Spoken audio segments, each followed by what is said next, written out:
Bonjour à toutes et à tous, et c'est parti pour la vidéo traditionnelle de fin d'année, celle de mes meilleures lectures 2024. Je vais commencer immédiatement par les coups de cœur, ceux qui vraiment sont sortis du lot et que je porte dans mon cœur depuis que je les ai lus. Le premier, ça commence bien, je ne l'ai pas entre les mains, je ne peux pas vous montrer sa couverture, mais il est bien assez connu. C'est Kim Ji-young, née en 1982 de Cho Nam-ju. C'est une autrice coréenne qui dépeint la réalité de la vie d'une femme coréenne censée être banale. Elle porte un nom particulièrement classique et dans le récit, elle ne se distingue pas vraiment. Le but étant de montrer tout son parcours de vie depuis avant sa naissance jusqu'à sa maternité, comment la société met plein de petits cailloux sur son chemin qui l'empêchent de s'épanouir, de vivre sa vie comme elle l'entendrait et finalement d'être vraiment elle-même et d'accomplir son destin. C'est un livre qui m'a beaucoup touchée, je pensais pas que ça me plairait à ce point, j'ai vraiment été surprise, cueillie en fait par cette lecture. C'était un livre qui se lisait très facilement, qui était très percutant. On en avait beaucoup parlé sur les réseaux sociaux et je dois avouer que je partage l'enthousiasme de toutes celles et ceux qui en ont parlé chaleureusement. Moi ça m'a beaucoup plu, je n'ai pas la prétention de dire que c'est le livre du siècle, mais si vous êtes sensible à ces thèmes féministes, à ces thèmes sociétaux, je vous le conseille vraiment très très chaudement. Ensuite, peu de temps après, j'ai lu un livre d'une autrice que j'ai déjà lu à plusieurs reprises. C'est Joyce Carol Oates avec un livre de martyrs américains. Et là, je dois dire que je m'attendais à ce que ça soit une excellente lecture, mais ça a été au-delà de ça, ça a été à la fois un coup de cœur et un coup de poing. Ce livre est assez connu, on en parle actuellement régulièrement, parce qu'il confronte deux points de vue. Celui d'un homme qui estime entendre Jésus lui parler et lui demander d'aller abattre en pleine rue un médecin qui pratique des avortements aux États-Unis, et de l'autre côté, on a non pas le récit, le point de vue de ce médecin, mais de sa famille. Donc c'est vraiment deux Amériques qui parlent, qui ne se parlent pas et qui, à mon avis, sont un peu irréconciliables. C'est un livre assez récent qui émerge régulièrement et notamment en lien avec l'actualité. Et en cette année 2024 qui a vu le retour en triomphe de Donald Trump, c'est vraiment intéressant de lire ce livre-là pour comprendre le point de vue de personnes qui, je sais pas vous, mais moi me sont totalement étrangères, c'est-à-dire des personnes qui estiment que il est normal d'aller tuer un homme pour lutter contre l'avortement. J'avoue que c'est quelque chose qui me dépasse, mais ce livre permet de comprendre. Ça n'est pas gai du tout, c'est même un livre que je déconseille si vous êtes une âme sensible, sachant que moi je suis quand même une âme sensible globalement et j'aime pas trop la violence dans les livres notamment. Et là je dois dire que ça m'a prise à la gorge à plusieurs reprises. Il y a des scènes qui sont difficiles, mais néanmoins moi j'ai réussi à les lire. Donc si vous estimez être moins chochotte que moi, ça ne vous gênera pas. Mais si vraiment pour vous c'est difficile, voilà, je vous mets en garde. C'est vraiment un livre indispensable, c'est un livre assez phénoménal, mais quand même très difficile. Et par ailleurs, c'est quand même une très grosse brique, je sais plus combien de pages il fait, mais moi je l'ai lu en vraiment très peu de temps. C'était un moment dans ma vie qui était très difficile parce que voilà, je pense que j'étais dans une forme d'épuisement professionnel et je n'arrivais à faire qu'une seule chose quand je rentrais le soir chez moi, c'était lire, et je lisais frénétiquement ce livre-là, qui se lit assez facilement, même si je reconnais que c'est une grosse brique et que le sujet est très difficile. Mais moi, ça a été vraiment un livre hyper marquant et qui va me suivre longtemps. J'en ai parlé dans ma vidéo sur la littérature et l'avortement, que je vous conseille. C'est une vidéo dans laquelle je parle de plusieurs autrices qui évoquent frontalement le sujet de l'avortement, donc évidemment j'ai parlé de celui-ci notamment. Donc je vous le conseille, c'est un livre de martyrs américains de Joyce Carol Oates. Ensuite un livre, j'ai hésité avant de le mettre dans mes coups de cœur, mais en fait je me suis rendu compte que lorsqu'on me demandait qu'est-ce que j'avais aimé dernièrement, je pouvais pas toujours conseiller Joyce Carol Oates, mais il y avait vraiment un autre livre qui ressortait. C'était tout de même L'équilibre du monde de Rohinton Mistry. C'est un livre indien écrit à la fin du 20e, des années 90, et qui m'a énormément plu, qui est vraiment superbe. C'est vraiment une grande fresque de l'Inde contemporaine, où on suit le destin de plusieurs personnages qui essaient de survivre dans ce pays assez incroyable, qui est aussi fascinant qu'effrayant. En tout cas, c'est la vision qui en est donnée. C'est un livre que j'ai adoré, que j'ai largement recommandé, il me semble, dans mon vlog de l'été consacré à la littérature indienne. Cet été, j'avais lu de la littérature indienne et globalement, j'avais été un peu déçue de ce que j'avais lu, j'avais pas trop accroché, mais lui, c'était vraiment celui qui sortait du lot. Ça m'avait énormément plu, c'est vraiment superbe, c'est vraiment un des grands livres à lire d'un auteur indien. Ça parle de sujets difficiles, il est notamment question de la violence intercaste, donc contre les Dalits, alias les intouchables. Il y a aussi de la violence sexiste, il y a de la violence de classe, il y a en fait pas mal de violence d'une certaine manière, et parfois c'est décrit de manière un petit peu crue, choc.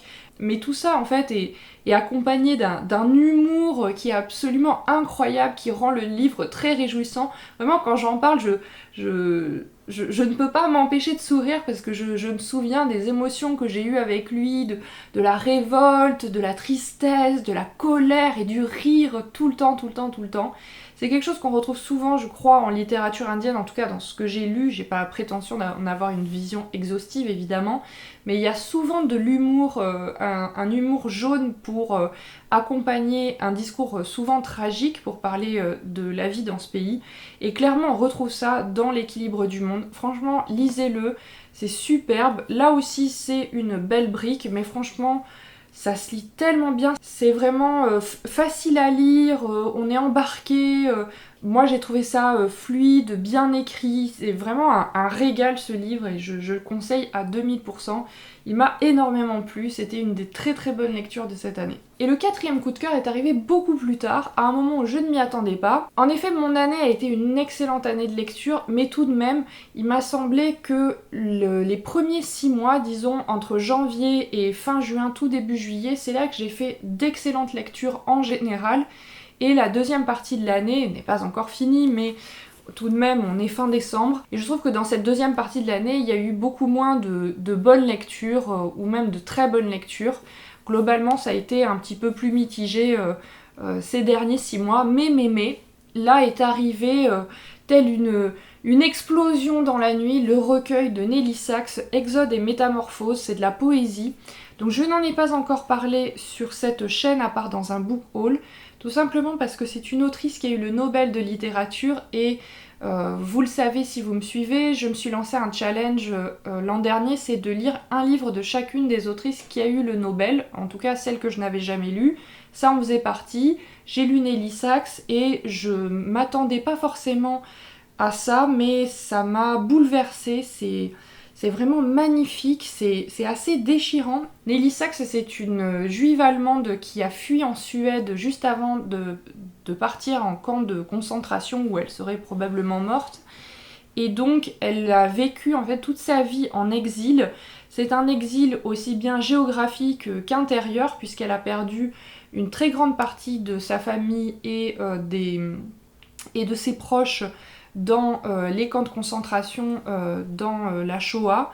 Elle ne s'est jamais remise de ce drame et toute sa vie elle a écrit autour de ça. Elle s'est tournée aussi vers les mystiques juives, la Kabbale, etc. Donc toute son œuvre est très illustrée et vraiment bouleversante.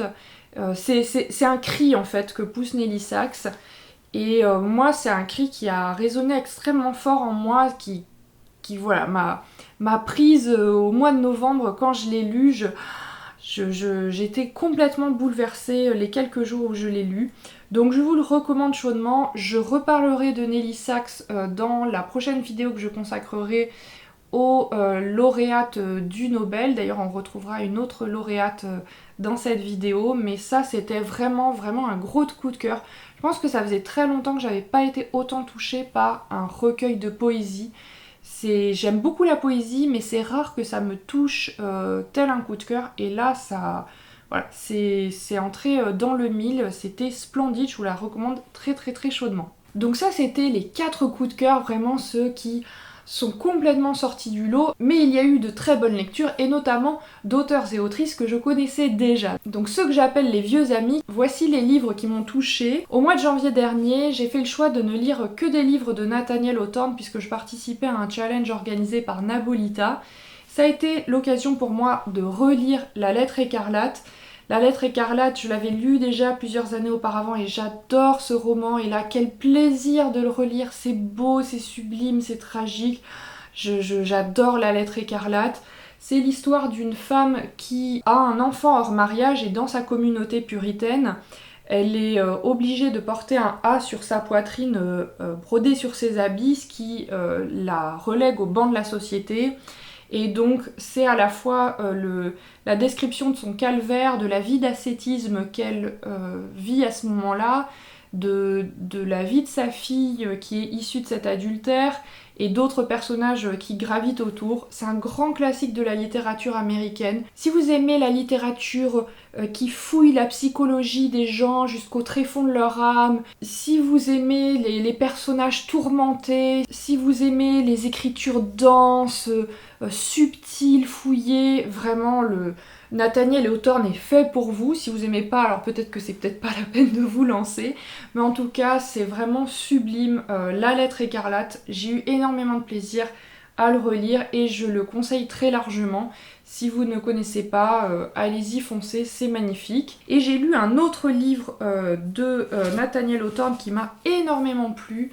C'est La Maison aux 7 pignons, donc lui je ne l'avais jamais lu, c'est un roman, là qui est un petit peu différent de La Lettre écarlate, encore qu'il y a des proximités. C'est l'histoire d'une famille qui vit dans une maison sur laquelle pèse une malédiction, et j'en ai parlé dans ma vidéo consacrée à Nathaniel Hawthorne, mais si ça vous intéresse, donc je vous fais une annonce, en 2025 je vais organiser une lecture commune et je vous propose de lire La Maison aux 7 pignons de Nathaniel Hawthorne. Je vous propose donc en 2025 de lire au mois de janvier et on en reparle au mois de février. C'est un livre, quand j'en ai parlé, plusieurs personnes m'ont dit ne pas le connaître et être très intéressées, que je leur avais donné envie. Donc je vous propose de le lire ensemble.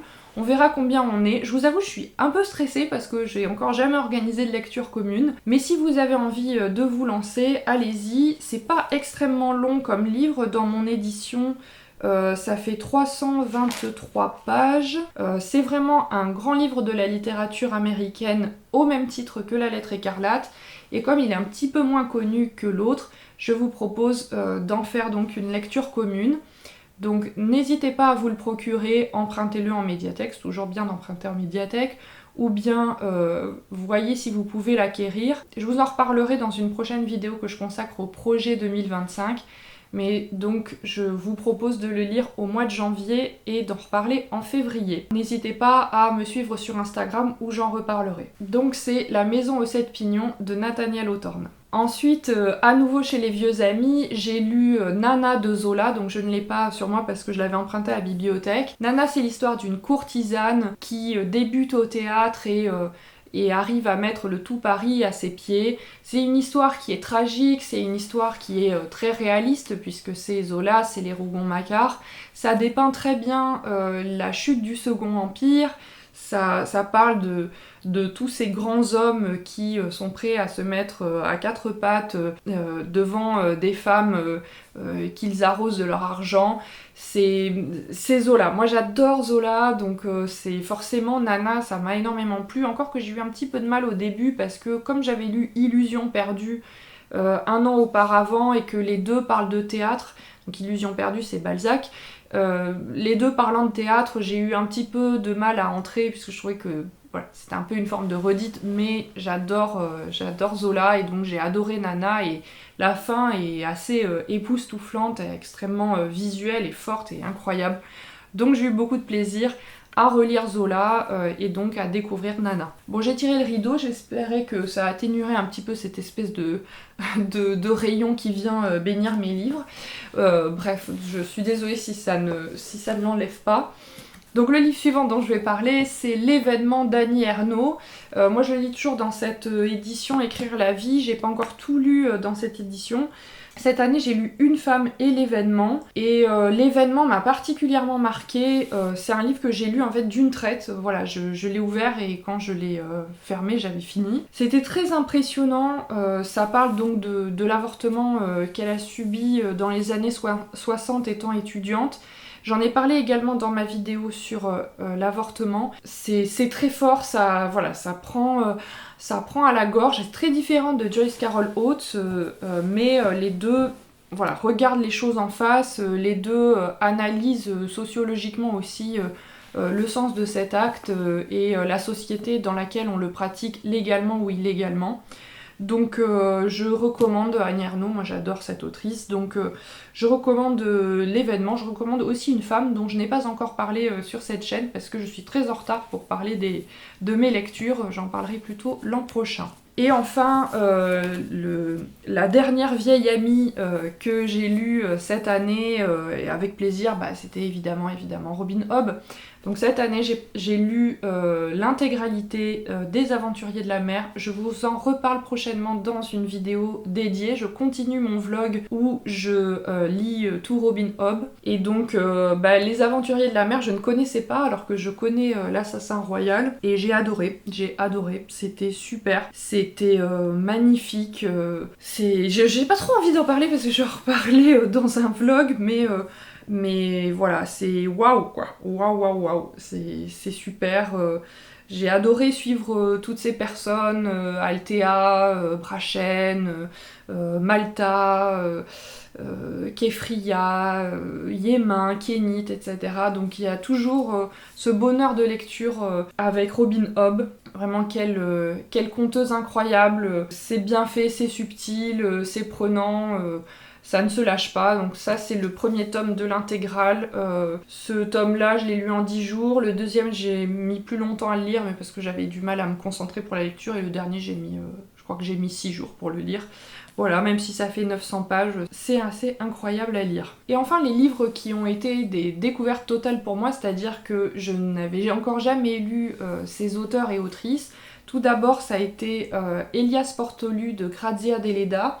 Donc c'est une autre autrice qui a eu le Nobel de littérature. D'ailleurs, en fait, oui, il y a plusieurs autrices, plusieurs lauréates du Nobel dans cette vidéo, puisqu'il y a Annie Ernaux, Grazia Deledda et Nelly Sachs.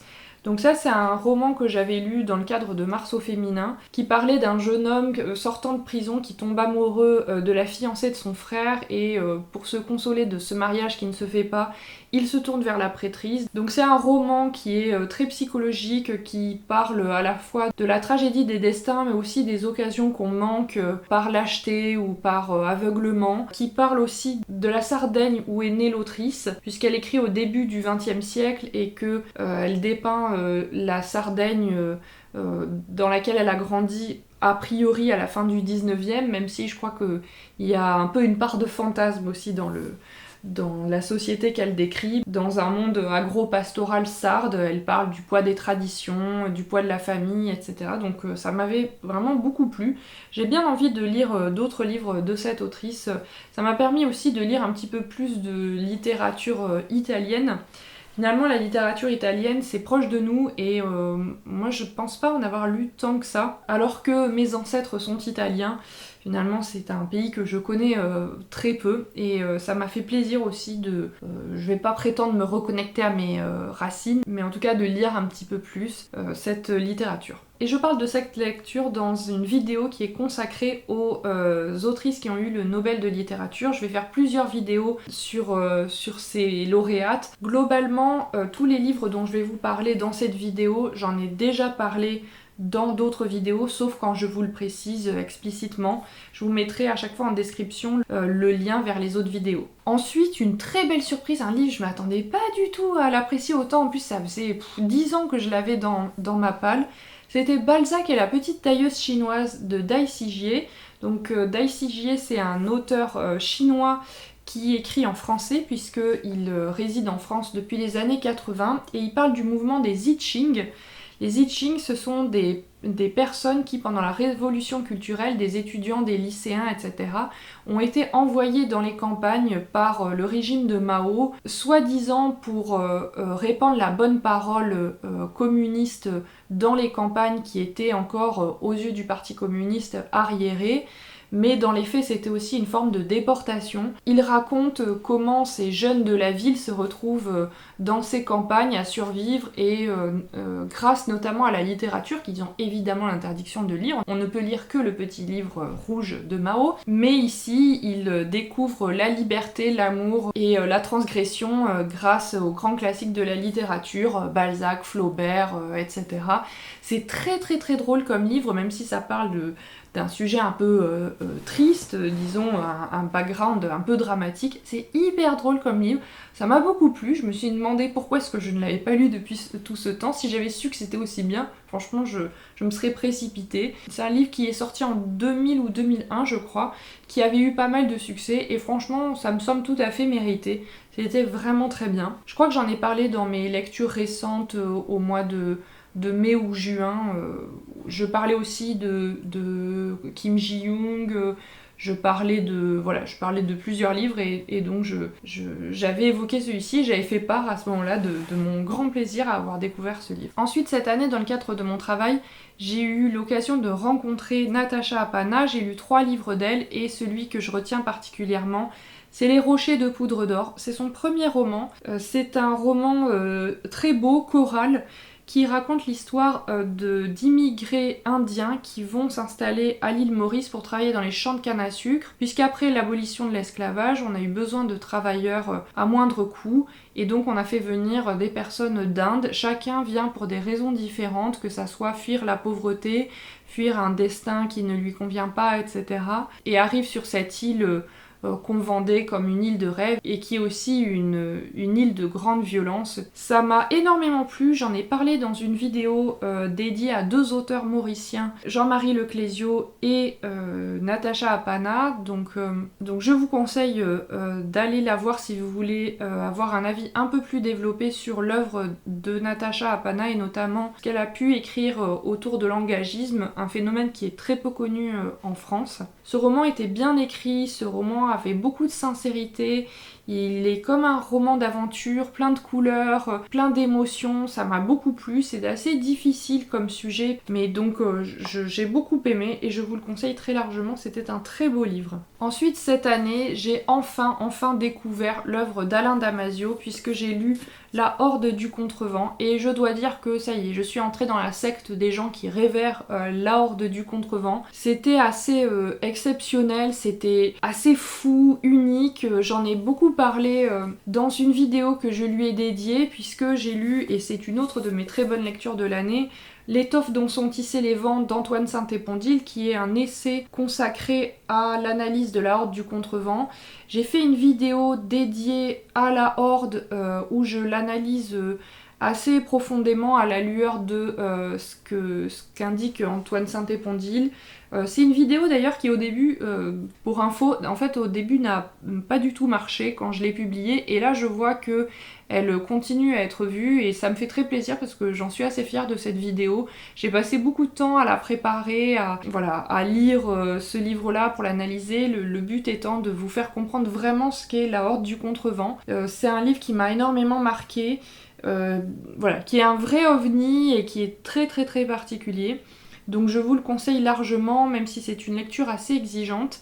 Et cet essai, L'étoffe dont sont tissés les vents, est vraiment très enthousiasmant, ça m'a beaucoup plu, ça permet de décoder la Horde, qui est un livre où il est beaucoup question de philosophie, et moi qui suis pas très familière avec la philosophie, là ça permet vraiment de comprendre les références. Je vous conseille avant tout évidemment la Horde, et ensuite celui-ci si vous voulez un peu mieux comprendre celui-là. Ensuite, une autre très bonne lecture, c'était la biographie Les Brontë de Jean-Pierre Holl. Donc ça c'est une petite biographie pas très longue mais très très très enthousiasmante, ça m'a énormément plu. Les Brontë revient en fait sur la vie de toute cette fratrie, que ça soit Emily, Charlotte, Anne, Branwell, leur père, la mère et les sœurs qui sont décédées tôt. Cette biographie montre bien en fait à la fois leur vie,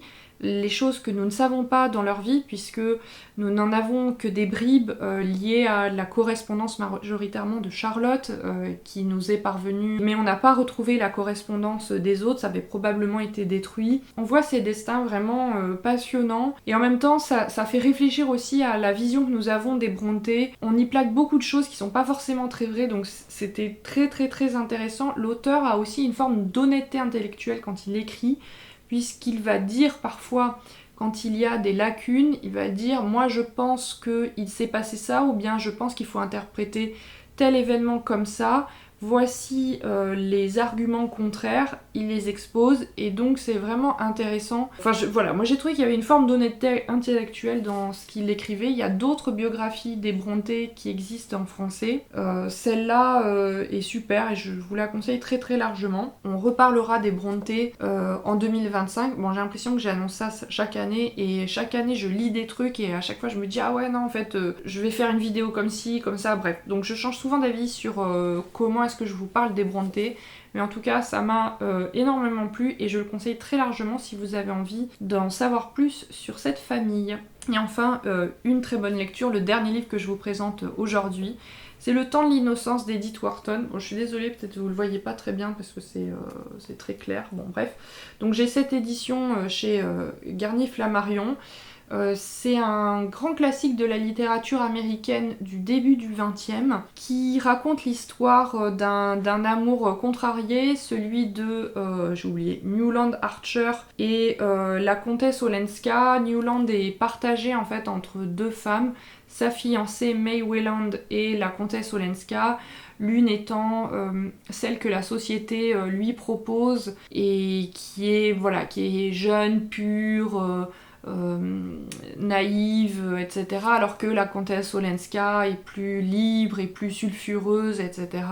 Et donc on voit en fait cette société qui, avant la Première Guerre mondiale, donc qui sans le savoir vit son crépuscule, cette haute société new-yorkaise avec de nombreux codes et qui met les gens dans des cases, comment elle broie un amour. Donc c'était super. Je n'en ai pas encore parlé cette année en vidéo parce que je n'ai pas encore eu l'occasion de le faire, j'espère le faire prochainement, mais en tout cas ça m'a énormément plu, j'avais très envie de le lire depuis longtemps, donc je n'ai pas été déçue, et je l'ai lu d'ailleurs en lecture commune avec Anna alias Loupiote en papier et Marine alias Marinart24. Donc deux personnes que je suis avec plaisir sur Instagram. J'aime beaucoup leur contenu et j'étais très contente de lire cela avec elles. C'était dans le cadre du littératon féminin d'Antastésia. On a lu ça ensemble et c'était super, c'est une super expérience de lecture. J'espère que cette vidéo vous a plu. Je vous rappelle que je vous propose de lire au mois de janvier prochain La Maison aux 7 pignons de Nathaniel Hawthorne. Suivez-moi sur Instagram, je vous en reparlerai. N'hésitez pas à me dire en commentaire quelles ont été vos meilleures lectures de l'année. Et si jamais vous avez lu les livres dont j'ai parlé, ce que vous en avez pensé. N'hésitez pas non plus à vous abonner si ça n'est pas encore fait, à liker cette vidéo. Je vous retrouve dans de prochaines vidéos où on parlera de mes projets 2025, mais aussi de mes pires lectures de l'année. Je ferai une vidéo consacrée à eux. Je vous souhaite une bonne journée, de belles fêtes de fin d'année et de très belles lectures.